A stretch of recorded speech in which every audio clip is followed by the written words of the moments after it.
പിതാവിൻ്റെയും പുത്രൻ്റെയും പരിശുദ്ധാത്മാവിൻ്റെയും നാമത്തിൽ ആമേൻ. ഈശോയിൽ സ്നേഹമുള്ളവരെ, നമ്മുടെ ദിവ്യകാരുണ്യ വിമോചന യാത്രയുടെ 16-ാമത്തെ ദിവസത്തിലേക്ക് കടക്കാൻ നല്ല ദൈവം നമുക്ക് ആരോഗ്യവും ആയുസ്സും അവസരവും തരുന്ന അവിടുത്തെ കാരുണ്യത്തിന് നമുക്ക് നന്ദി പറയാം. നിങ്ങളെല്ലാവരും ഈ യാത്രയിൽ കൂടെ വരുന്നതിന് ഞാൻ നന്ദി പറയുന്നു. തീക്ഷ്ണതയോടുകൂടി മുന്നോട്ട് പോകാൻ ദൈവം സഹായിക്കട്ടെ എന്ന് പ്രാർത്ഥിക്കുകയും ചെയ്യുന്നു. നമ്മളിന്ന് കാണുന്നത് സോളമൻ അർപ്പിച്ച ബലിയെ പഴയ നിയമം വിവരിക്കുന്ന 2 ഭാഗങ്ങൾ നമ്മളിന്ന് കാണാനായിട്ട് ശ്രമിക്കുകയാണ്. സോളമന് 2 പ്രാവശ്യമാണ് ബലി അർപ്പിക്കുന്നത്. ഒന്നാമത്തേത് രാജാക്കന്മാരുടെ 1-ാം പുസ്തകം 3-ാം അധ്യായത്തിലാണ് സോളമൻ്റെ ആദ്യത്തെ ബലിയെക്കുറിച്ച് പറയുന്നത്. 1 രാജാക്കന്മാർ അധ്യായം 3 വാക്യം 4. ഒരിക്കൽ രാജാവ് ബലിയർപ്പിക്കാൻ മുഖ്യ പൂജാഗിരിയായ ഗിബയോനിലേക്ക് പോയി. ഗിബയോൻ ജെറുസലേമിൽ നിന്ന് ഏതാണ്ട് വടക്ക് പടിഞ്ഞാറായി 6 കിലോമീറ്റർ അകലെ ഉണ്ടായിരുന്ന ഒരു ഹിൽ ടൗണാണ്, ഒരു മലമുകളിൽ സ്ഥിതി ചെയ്ത പട്ടണമാണ് ഗിബയോൻ. ഇത് ജെറുസലേമിന് അടുത്താണ്. എന്താണ് ഗിബയോൻ്റെ ബൈബിളിലെ പ്രാധാന്യം? ബലിയർപ്പിക്കാൻ എന്തുകൊണ്ടാണ് ഗിബയോനിലേക്ക് പോയതെന്ന് ചോദിച്ചാൽ, നമ്മൾ സാമുവേലിൻ്റെ പുസ്തകത്തിൻ്റെ 1-ാം പുസ്തകത്തിൻ്റെ ആദ്യ അധ്യായങ്ങളിൽ കാണുന്നുണ്ട്, ഫിലിസ്ത്യർ വന്ന് വാഗ്ദാന പേടകം പിടിച്ചുകൊണ്ടുപോയി. വാഗ്ദാന പേടകം ഫിലിസ്ത്യർ അപഹരിച്ച് കൊണ്ടുപോയി കഴിഞ്ഞ് ഷീലോയിലുള്ള ആരാധനാലയം ഇല്ലാതായി എന്ന് ജെറമിയായുടെ പുസ്തകം 7-ാം അധ്യായത്തിലും നമ്മൾ കാണുന്നുണ്ട്.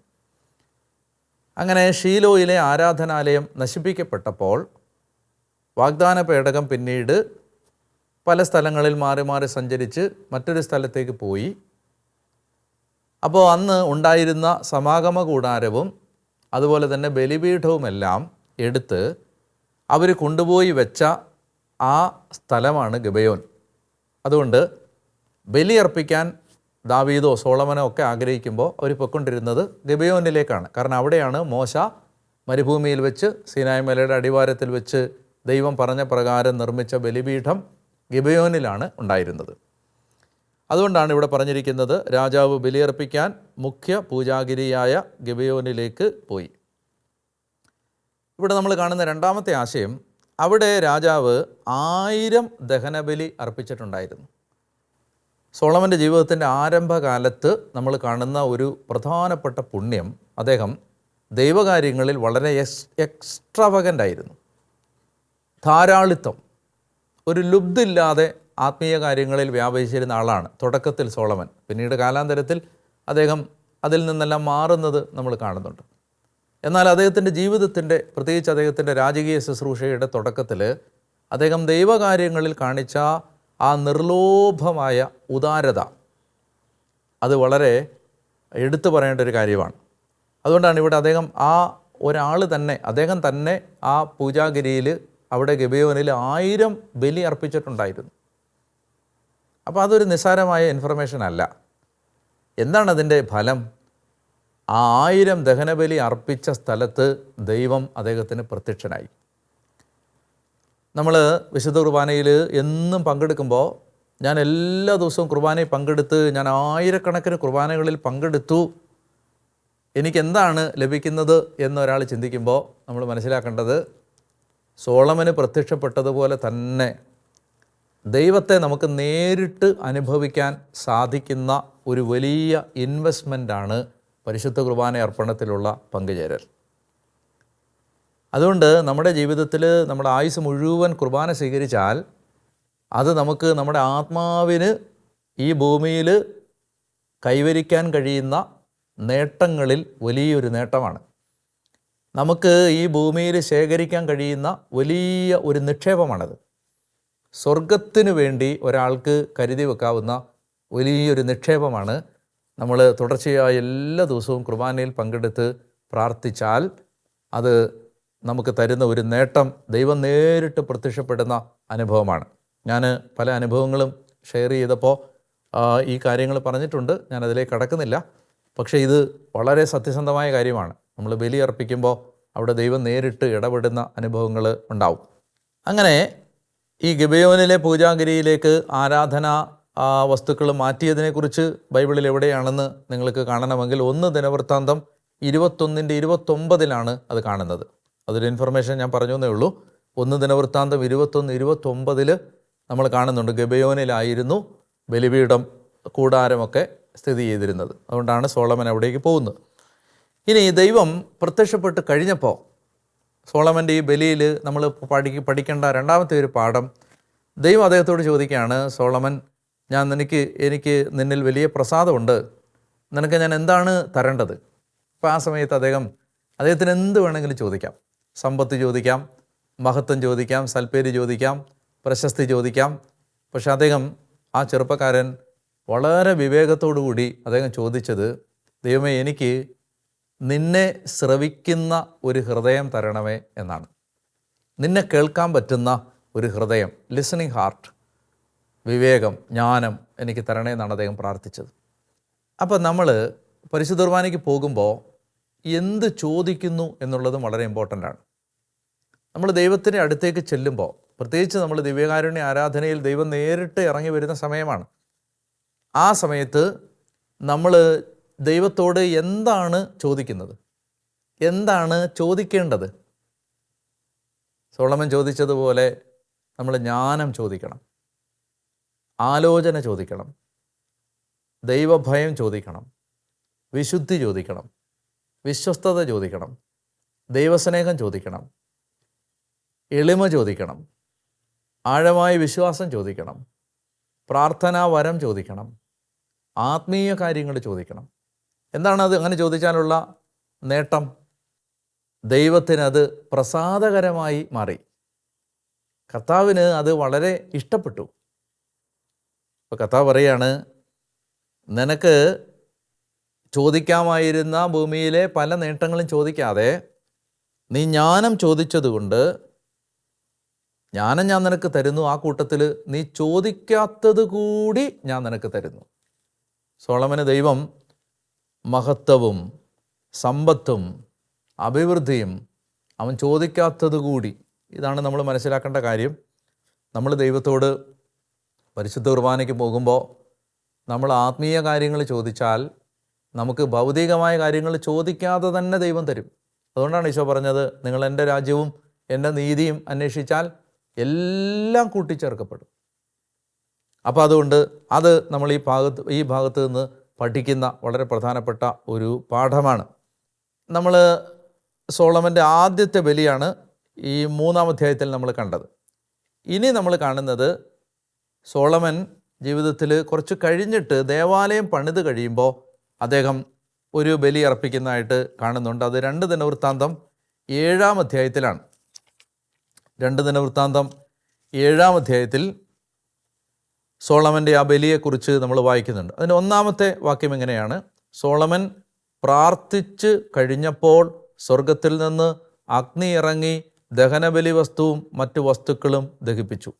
അതായത് സോളമൻ്റെ ആ ബലി അത്രയും തീക്ഷ്ണതയുള്ള ബലി ആയിരുന്നതുകൊണ്ട് സ്വർഗത്തിൽ നിന്ന് തീ ഇറങ്ങിയാണ് ആ ബലിപീഠത്തിലെ ബലിവസ്തുക്കളെ ദഹിപ്പിക്കുന്നത്. ഇനി 5-ാമത്തെ വാക്യത്തെ നമ്മൾ വായിക്കുന്നുണ്ട്. 4-ാമത്തെ വാക്യം 4-5. തുടർന്ന് രാജാവും ജനവും ചേർന്ന് കർത്താവിന് ബലിയർപ്പിച്ചു. സോളമൻ രാജാവ് 20,000 കാളകളെയും 1,20,000 ആടുകളെയും ബലിയർപ്പിച്ചു. ഞാൻ നേരത്തെ പറഞ്ഞില്ലേ, ബലിയർപ്പിക്കുന്ന കാര്യം വരുമ്പോൾ സോളമൻ ധാരാളിത്തമുള്ള ആളായിരുന്നു. അപ്പം അങ്ങനെ അത്രയും ഒരു ഉദാരതയോടുകൂടി ഈ ബലി അർപ്പിച്ച് കഴിയുമ്പോൾ വീണ്ടും കർത്താവ് സോളമന് പ്രത്യക്ഷപ്പെടുകയാണ്. നമ്മൾ ഈ സോളമൻ്റെ ബലിയിൽ 2 ഭാഗത്തും, തുടക്കത്തിലും അതുപോലെ ഈ ഭാഗത്തും നമ്മൾ കണ്ടത് ഇതാണ്. സോളമൻ ബലിയർപ്പിച്ച് കഴിയുമ്പോൾ കർത്താവ് പ്രത്യക്ഷനാവുകയാണ്. അങ്ങനെ ദേവാലയം പണിത് ബലിയർപ്പിക്കുന്ന സോളമൻ്റെ ജീവിതത്തിലേക്ക് ആ അഗ്നി ഇറങ്ങി, ദൈവസാന്നിധ്യം ഇറങ്ങി വെളിപ്പെടുന്ന വലിയ ഒരു അത്ഭുതകരമായ ഇടപെടലാണ് നമ്മൾ കാണുന്നത്. നമുക്കെന്താണ് ഇതിൽ നിന്ന് നമ്മുടെ ജീവിതത്തിലേക്ക് പകർത്തേണ്ട പാഠം? നമ്മൾ ബലിയർപ്പിക്കാൻ പോകുമ്പോൾ നമ്മൾ എടുക്കേണ്ട ഒരു തീക്ഷ്ണതയാണ് സോളമൻ നമ്മളെ പഠിപ്പിക്കുന്നത്. അത് നിസ്സാരമായിട്ട് കാഷ്വലായിട്ട് ഒരു ചടങ്ങിന് പോയി കുർബാനയിൽ പങ്കെടുത്ത് വരുന്ന ഒരു രീതിയല്ല സോളമനിൽ നമ്മൾ കാണുന്നത്. അദ്ദേഹം അതിന് നല്ല വില കൊടുക്കുകയാണ്. അത് ദാവീദ് അദ്ദേഹത്തിന് കൊടുത്ത മാതൃക ആ മകൻ അതുപോലെ അക്ഷരം പ്രതി പിന്തുടരുകയാണ്. അപ്പോൾ അദ്ദേഹത്തിൻ്റെ ജീവിതത്തിൽ അതുകൊണ്ട് ദൈവം കൊടുത്ത മഹത്വം, ജ്ഞാനം, സമ്പത്ത് ഒക്കെ നമുക്ക് ബൈബിളിൽ നിന്ന് വായിച്ചറിയാൻ പറ്റുന്നുണ്ട്. നമ്മുടെ ചിന്തകൾ അവസാനിപ്പിക്കുന്നതിന് മുൻപ് ഈ ദാവീദും സോളമനും ഒക്കെ ബലിയർപ്പിച്ച കാര്യങ്ങൾ നമ്മൾ ചിന്തിച്ചല്ലോ. ഒരു ചോദ്യം കൂടി ഇതിനോട് ചേർത്ത് ചോദിക്കാനുണ്ട്.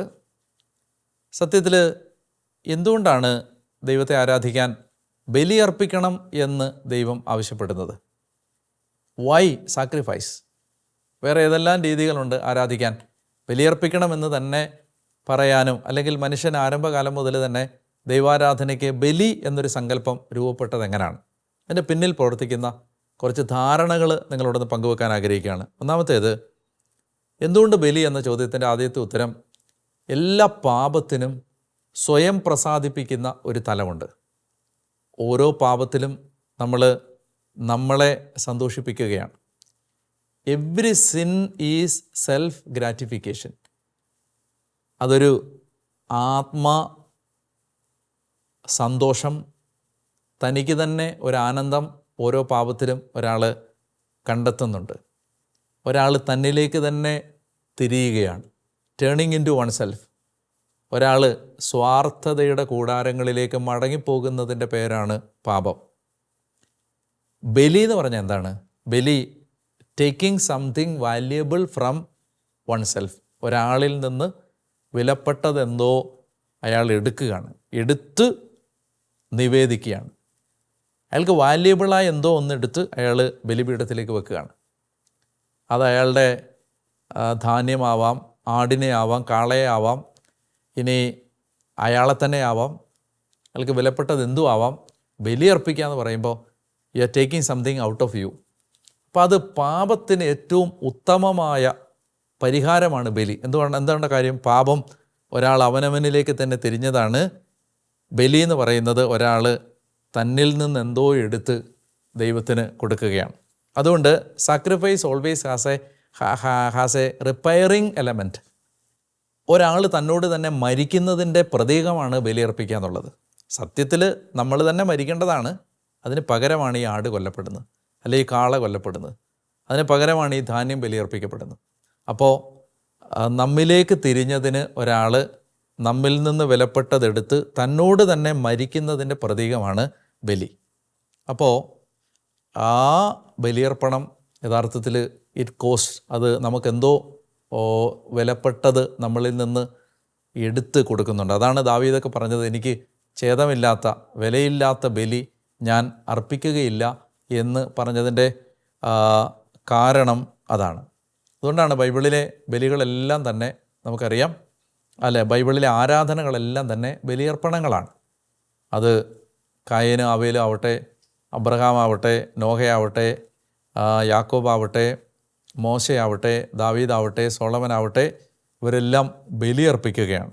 അപ്പോൾ ആ ഒരു തലം കുർബാനയിലുണ്ട് എന്ന് നമ്മൾ ഓർക്കണം. അത് ഞാൻ പറയുമ്പോൾ ഒരു കാര്യം കൂടി നിങ്ങളുടെ ശ്രദ്ധയിലേക്ക് വരണം. ഇപ്പോൾ ചില കുർബാനകൾ പെട്ടെന്ന് തീരും, ചില കുർബാനകൾ അല്പം സമയമെടുക്കും. എല്ലാ ദിവസവും കുർബാനയിൽ പോയി പ്രത്യേകിച്ച് നിന്നൊക്കെ പ്രാർത്ഥിക്കുമ്പോൾ കുറച്ചൊക്കെ ഒരു വേദനയുടെ തലം ഉണ്ട്. കൈയുടെ വേദന, കാലിൻ്റെ വേദന, നടുവിൻ്റെ വേദന, പിന്നെ പള്ളിയിലേക്ക് പോകാനെടുക്കുന്ന ആ യാത്ര, രാവിലെ എഴുന്നേൽക്കുന്ന ഒരു ത്യാഗം. ഇപ്പോൾ ബലിയർപ്പിക്കാൻ പോകുമ്പോൾ ഉണ്ടാകുന്ന എല്ലാ കഷ്ടപ്പാടുകളും ഈ ഒരു കണ്ണിലൂടെ വേണം കാണാൻ. ഞാൻ എൻ്റെ പാപത്തിന് പരിഹാരം അനുഷ്ഠിക്കുന്ന, എൻ്റെ സന്തോഷങ്ങളിലേക്ക് തിരിഞ്ഞ ഞാൻ എന്നിൽ നിന്ന് എന്തൊക്കെയോ എടുത്ത് സമർപ്പിക്കുന്ന ഒരു ത്യാഗത്തിൻ്റെ തലം കൂടി ബലിക്കുണ്ട് എന്ന് ഓർക്കാൻ കൂടി ഈ ദിവസം, സോളമൻ്റെ ബലിയെക്കുറിച്ച് ചിന്തിച്ച ഈ ദിവസം, അങ്ങനെ ഒരു ചിന്ത കൂടി നമ്മുടെ മനസ്സിലേക്ക് കൊണ്ടുവരട്ടെ. പ്രിയപ്പെട്ടവരെ, ഞാൻ പറയാൻ ആഗ്രഹിക്കുന്നത്, നമ്മൾ ബലിയർപ്പിക്കാൻ ഓരോ ദിവസവും പോകുമ്പോൾ അത്രയും തീഷ്ണതയിൽ, ഉദാരതയിൽ, അതുപോലെ അത് ദൈവത്തിന് അത്രയും പ്രസാദകരമായ ദൈവം ഇറങ്ങി വരുന്നൊരു സമയമാണ് എന്ന് കണ്ട് ആ തീഷ്ണതയിൽ ബലിയർപ്പിക്കാൻ കഴിയട്ടെ എന്ന് ഞാൻ പ്രാർത്ഥിക്കുന്നു. നമ്മൾ ഇന്ന് അഭ്യസിക്കേണ്ട പുണ്യം പ്രത്യാശയാണ്. പ്രത്യാശ.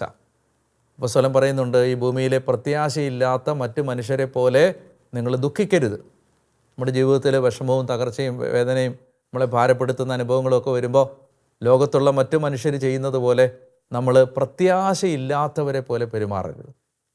നമുക്ക് പ്രത്യാശയുണ്ട്. We have a hope in Jesus Christ.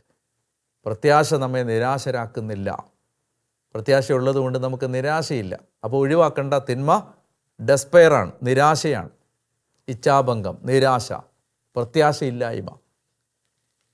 ഇനി നമ്മൾ ഇന്ന് പ്രാർത്ഥിക്കാൻ ഞാനൊരു പ്രത്യേക പ്രാർത്ഥന പറയുന്നതിന് പകരം ഏതെങ്കിലും ഒരു 5 സങ്കീർത്തനം ദിവസത്തിൻ്റെ പല ഭാഗങ്ങളിലെ ഓരോ സങ്കീർത്തനം വെച്ച് സമയം കിട്ടുമ്പോൾ ഒരു സങ്കീർത്തനം വെച്ച് 5 സങ്കീർത്തനം ഇന്ന് ഉറങ്ങുന്നതിന് മുമ്പ് ഒന്ന് വായിച്ച് അത് പ്രാർത്ഥനയാക്കി കാഴ്ചവെക്കുക. ടാസ്ക് ഇതാണ്: മറ്റുള്ളവരെ പ്രോത്സാഹിപ്പിക്കുന്ന വാക്കുകൾ ബോധപൂർവം പറയാൻ ഇന്ന് ശ്രമിക്കുക. അവർക്ക് അഭിനന്ദനം കൊടുക്കുന്ന, പ്രോത്സാഹനം കൊടുക്കുന്ന, എൻകറേജ് ചെയ്യുന്ന വാക്കുകൾ പറയാൻ ബോധപൂർവ്വം ശ്രമിക്കുക. അപ്പോൾ ഇങ്ങനെ നമുക്ക് ഈ ദിവസം അനുഗ്രഹത്തോടെ നമ്മുടെ ഈ 40 ദിന പ്രാർത്ഥനയിലെ 16-ാമത്തെ ദിവസം ഒത്തിരി അനുഗ്രഹത്തോടെ ജീവിക്കാൻ കഴിയട്ടെ, മുന്നോട്ട് കൊണ്ടുപോകാൻ കഴിയട്ടെ എന്ന് ഞാൻ പ്രാർത്ഥിക്കുന്നു. ആരെങ്കിലുമൊക്കെ മടുത്ത് പുറകോട്ട് പോകുന്നുണ്ടെങ്കിൽ പൂർവാധികം ശക്തിയോടെ തിരിച്ചു വരണം. നമുക്ക് ആരാധനയിൽ അതിന് വേണ്ട ആശീർവാദം പ്രാപിക്കുകയും ചെയ്യാം.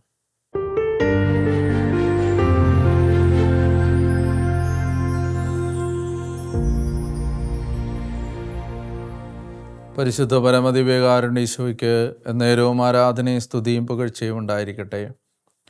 പ്രിയമുള്ളവരെ, ഇന്നത്തെ ആരാധനയിലേക്ക് കർത്താവ് നമുക്ക് പ്രാർത്ഥിക്കാൻ അവസരം തരുമ്പോൾ, ദൈവത്തെ തേടാൻ കൃപ തരുമ്പോൾ, ആത്മീയ കാര്യങ്ങൾ ആവശ്യപ്പെടാൻ, ആത്മീയ കാര്യങ്ങൾക്ക് വേണ്ടി ദാഹിക്കാനുള്ള ഒരു കൃപ ലഭിക്കുന്നതിന് പ്രാർത്ഥിക്കാം. നല്ല കർത്താവേ, അവിടുത്തെ തിരുസന്നിധിയിലേക്ക് ഞങ്ങൾ വരുന്നു.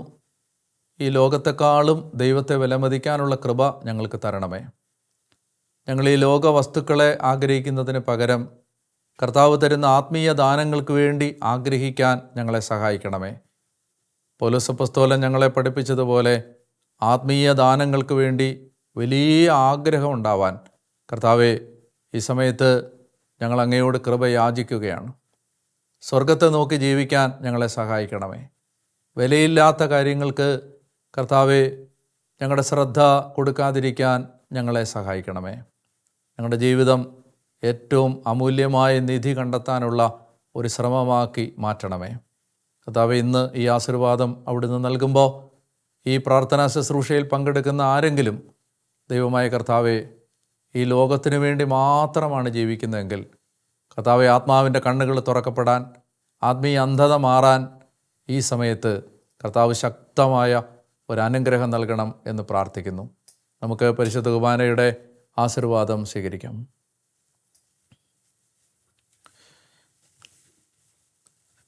കാരുണ്യവാനായ കർത്താവ് നിങ്ങളെയും നിങ്ങളുടെ കുടുംബങ്ങളെയും അനുഗ്രഹിക്കട്ടെ. കർത്താവ് നിങ്ങളുടെ ആത്മീയ കണ്ണുകൾ തുറന്നു തരട്ടെ. ഈ ലോകത്തിൻ്റെ ദേവൻ അന്ധമാക്കിയ കണ്ണുകൾ തുറക്കപ്പെടട്ടെ. ഈ ലോകത്തിലേക്ക് മാത്രം ശ്രദ്ധ വച്ചിരിക്കുന്ന ഹൃദയത്തിൻ്റെ എല്ലാ ഏകാഗ്രതയ്ക്കുള്ള തടസ്സങ്ങളും മാറി കർത്താവിലേക്ക് നിങ്ങളുടെ ശ്രദ്ധ തിരിയട്ടെ. ഈ ലോകം വിഭജിക്കപ്പെട്ടു പോയ ഒരു മനസ്സോടെ ജീവിക്കാൻ നിങ്ങളെ മാടി വിളിക്കുമ്പോൾ കർത്താവിലേക്ക് മടങ്ങി വരാൻ, ദൈവത്തിലേക്ക് തിരിയാൻ കർത്താവിൻ്റെ കൃപ നിങ്ങളെ സഹായിക്കട്ടെ. ഈശോ മിശിഹായുടെ അനന്തമായ വിലയേറിയ ശരീരത്തിൻ്റെ യോഗ്യതകളാൽ ദൈവം നിങ്ങളെ അനുഗ്രഹിച്ച് ആശീർവദിക്കട്ടെ, ഇപ്പോഴും എപ്പോഴും എന്നേക്കും. ആമേൻ. പരിശുദ്ധ പരമ ദിവ്യകാരുണ്യ ഈശോയ്ക്ക് എന്നേരവും ആരാധനയും സ്തുതിയും പുകഴ്ചയും ഉണ്ടായിരിക്കട്ടെ.